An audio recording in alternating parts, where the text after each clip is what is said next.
प्राचीन समय की बात है जब तीन महान राजाओं की शक्तियां एक ही रानी की चाह में टकरा रही थीं। यह रानी थी समृद्धि देवी, जो अपनी अद्वितीय बुद्धिमत्ता और अनुपम सौंदर्य के लिए जानी जाती थी। उसका राज्य विशाल था और दूर दूर तक उसकी प्रशंसा की जाती थी। लेकिन उसके जीवन में एक विचित्र मोड़ तब आया जब तीन शक्तिशाली राजाओं ने उसका प्रेम पाने की ठान ली। पहला राजा वीरभद्र अपार बलशाली और अजेय योद्धा था।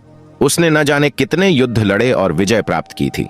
उसके राज्य की सीमाएं इतनी विशाल थीं कि सूर्यास्त भी उनमें खो जाता था। उसे विश्वास था कि रानी को एक पराक्रमी योद्धा की ही आवश्यकता होगी।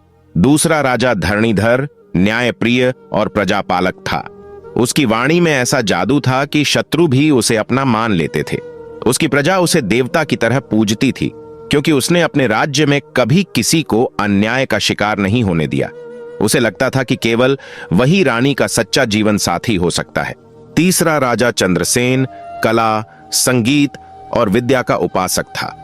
वह मानता था कि तलवार से अधिक शक्ति बुद्धि में होती है। उसके महल में महाकवियों, चित्रकारों और संगीतज्ञों का वास था। वह जानता था कि रानी जैसी बुद्धिमान स्त्री को एक ऐसा साथी चाहिए जो उसकी विचारधारा को समझ सके। रानी के सामने कठिनाई थी, वह किसे चुने। तीनों ही राजा अपने अपने गुणों में अद्वितीय थे। रानी सोच समझकर एक योजना बनाई। उसने तीनों राजाओं को एक ही लक्ष्य पर भेजा। एक प्राचीन मंदिर था जहां भाग्य की अग्नि प्रज्वलित थी।